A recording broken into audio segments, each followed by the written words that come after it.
After careful consideration, I finally got my hands on the Ocarina of Time beta cartridge. Now, of course, it's not authentic, it's not the actual beta cartridge, but it is a pretty good recreation. It works on real hardware, as you'll see in a minute, and I'm not using a flash card. I actually flashed this onto its own cartridge, and I have this really nice sticker that I also edited in Paint.net, so that it looks authentic and 100%. But yeah, I really put a lot of work into this to make it look like the real thing, as if this was actually released in 1997 during the Spaceworld demo. The ROM that I flashed onto the cartridge is actually the Spaceworld 97 beta experience by Zelda and their team. So big props to them. It's a lot of fun, very authentic, and like I said, works on actual hardware, which is so much fun to play. Makes you actually feel like you're playing the beta. As you know, Ocarina of Time was originally planned to be released on the Nintendo 64 disk drive.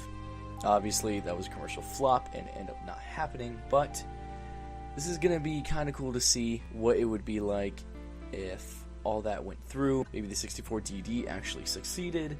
Maybe they kept a lot of the elements from 1997 in the demo from Spaceworld, but this will just be really cool to see. When you first open the game, there are other menu options about dungeon boss battles and also Hyrule maps and stuff like that. The real goodies are in the debug map menu, so this is just how you get to the good stuff. All of the images that I'm going to be using to compare the beta assets / GigaLeak assets are from the Cutting Room Floor. It's a great website. It's like a wiki page on a game's development history. So first I'm going to show Ganon's castle. You spawn in this really peachy, weird-looking brick room with these two doors. I go in on the left, the golden room with the torches, and the circular room with 4 exits and a freestanding plaque in the center. There's a regular Stalfos in here, and then I exit one more time, go to the next room, and there is a iron knuckle, but it has the beta iron knuckle, the gold one with the gold armor and the weird sound effects. I'll show that on screen right now. A couple screenshots from the beta that they posted in 1997. And the next area that we'll be looking at is the Stalfos mini-boss room. There's an image of this on screen. I personally really like this room. It kind of looks and reminds me of a dance room or something. I don't know, the bottom just look like lights, plus there's like a fucking stage at the front, so. We also have the very, very early mid-1997 Hyrule Field model. It's very unfinished, and there's lots of blocky surfaces. The Hyrule Castle looks nothing like it does in the final version. More of Link to the Past-esque. Again, they're still trying to convert to 3D, kind of get that new style, but obviously the inspiration from the prior games shows a lot. Kind of a barren wasteland. There isn't really anything except for the sad excuse for Lon Lon Ranch. It's barren fucking house with a fence and some crops that you can't even get to. It's a very generic house. Next, let's check out Kakariko Village. It's a very early rendition of it, and it's a mostly flat terrain, with every house being the same generic model. You can find these in Lake Hylia, as well as the early Hyrule Field that we just looked at. All of the signs read, "It's a secret to everybody," which is kind of cryptic, but, it only adds to the sense of nostalgia. But, yeah, personally, this is one of my favorite maps. It's very foggy, as you can see in the footage. Again, like I said, very simple. There are a lot of NPCs, but you cannot interact with them. They just kind of stand there next to the signs and houses. If you go farther, you'll eventually reach the Kakariko Graveyard, and it's, again, a very, very early rendition. And this looks like it was made at a point where there was just going to be a lot of graves, with obviously one grave in the back being particularly important, but all that really is just bigger, kind of centered. The graveyard is surrounded by walls with this weird brick texture, and in the back, for some reason, there's like a broken, fucking odd piece of the wall missing. And I don't know if they're going to use this. They were going to go somewhere with this at some point, but obviously this is unfinished. Taking a look at Lost Woods, it's just a very simple forest area. I kind of was walking around, didn't really know where I was going. It was too dark to see. You can find the beta slimes here, though, and they seem to be blinking a bunch of lights like they're LEDs. and when you hit them, they split into 3 slimes, like Minecraft or whatever. And yeah, very early rendition of the slimes. Though it did kind of confuse me, the Lost Woods kind of lost its maze-like aspect that it has in the final game. Kokici Forest also has a very, very early prototype model from the IQ leak, I believe. It's very different from the Kokici Forest that we know, that we're familiar with. And the houses are just very spread out.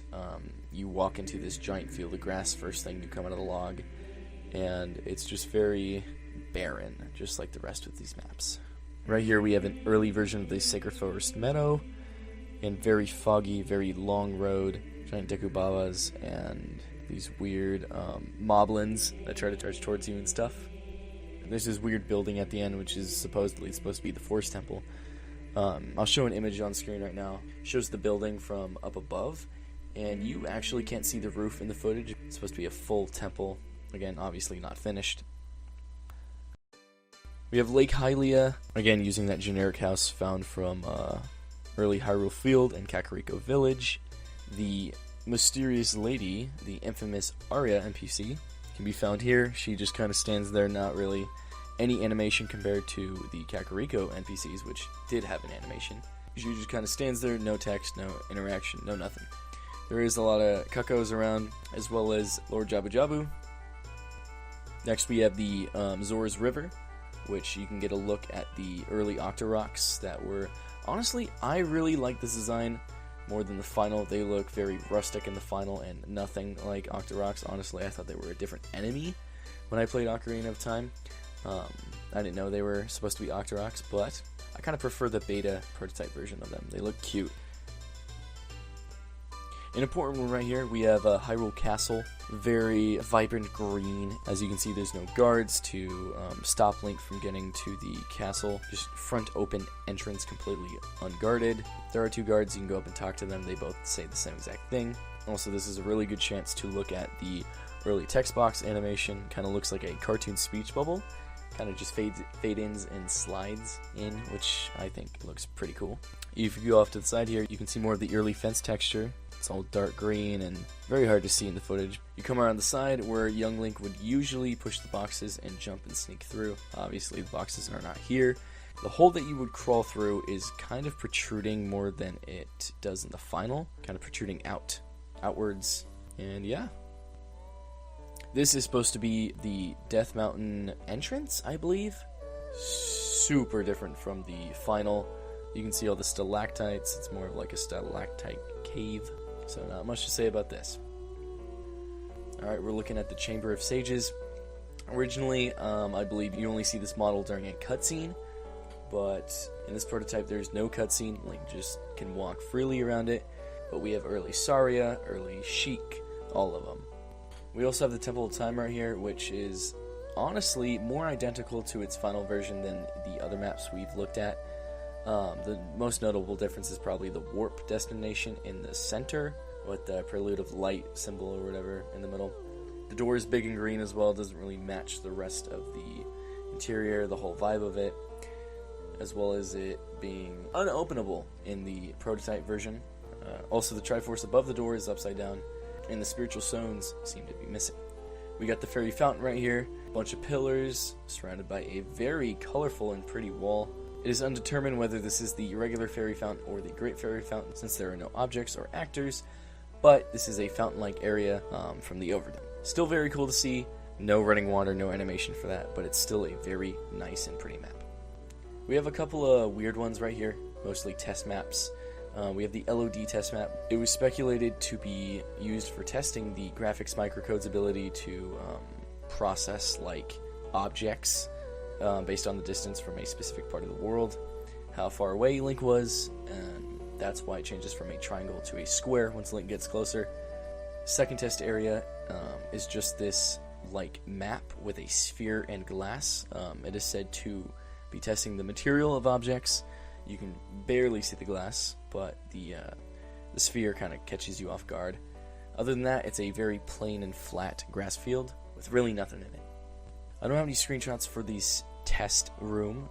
This may be entirely custom and original from Zell's team when they made this demo experience, but this is a test area with lots of different checkered colors, lots of different NPCs. You can interact with them, but they are meant to, I think, display the Navi's Z targeting and like maybe the height and limit of Z targeting NPCs and all that good stuff. It also has test water at the bottom and ladders that show different heights to test Link's jumping height as well as ladder heights. But other than that, just a very general, colorful, checkered test room. There's also another area that I do not have screenshots of, but I do have the gameplay. Is another test map with super weird lighting. Seems to be lots of magic and health potions laying about, though Link cannot pick them up. There's also these blue cubes on the ground that Navi can target and you can actually interact with and talk to. It's just kind of the developers talking about how in the original demo there was actors here and stuff like that, but it would take far too much time to go into the specifics and actually find out what these actors would do and what was their purpose. So they just replaced where each actor would be with a blue cube. Still overall just a really odd and weird map. Not only were there drastic changes with the maps in Ocarina of Time, they also changed lots of the items' designs. Let's go through those. Originally, the texture of the Ocarina of Time had the spiritual stones, as you can see, all three spiritual stones in the Ocarina, like they were supposed to be inset and inserted into it. The Lens of Truth actually looks a lot more realistic. It's got this weird-looking eye on it. It's also blue, and it's called the Magnifying Lens of Truth, so just a longer name, I guess. The Bomb Chew was originally the landmine, and it kind of looks like a blue shell from Mario Kart, or just a spiky Koopa shell. Adult Link's final bow is red, and it's got like this finalized look to it, but in the beta version, Adult Link actually had a more of a greenish bow. The medallions were changed a bit.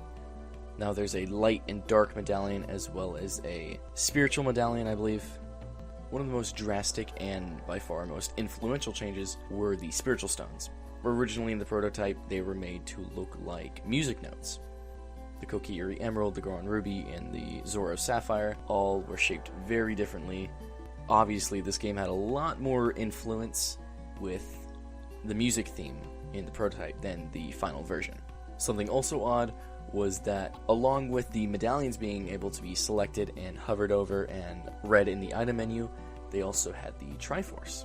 I remember seeing in the final version people speculated that since the medallions had little slots in that menu area, there was also a Triforce part, and rather than it being a trademark or indent or kind of symbol, they thought that that was also a empty inset for the Triforce, like you could collect it. People create hoaxes and totally told people that you could collect and find the Triforce somehow hidden in the game, so they kind of fed off of this and made it an actual selectable option and item. The hookshot's textures were also changed. In the final, it's a lot shorter, while in the prototype, it resembles more of A Link to the Past, with it being longer and more of purplish tone than the blue, taking more inspiration, like I said, from Link to the Past. But yeah, I'm just really happy about how everything turned out. The sticker looks really nice. It looks just like if it was released in 1997. It's got the old beta logo and everything. I think it's really cool that it also works on real hardware, so big props to Zell and their team again. The 1997 Spaceworld demo recreation ROM is the best thing ever. Big props to them, thank you so much. You guys have really added to the ROM hacking and modding community, as well as just help restore the beta and just keep what's been lost. So again, thank you Zell and everyone. I think this is a really cool little thing to keep. I've also been thinking about flashing a beta recreation of Super Mario 64 onto its own cart, like how I did with Ocarina of Time. Of course, I'll make my own video about it if I do end up doing that, but for now I thought I'd just share my little project. And if you guys thought this was cool, please like and subscribe, and I'll see you guys later.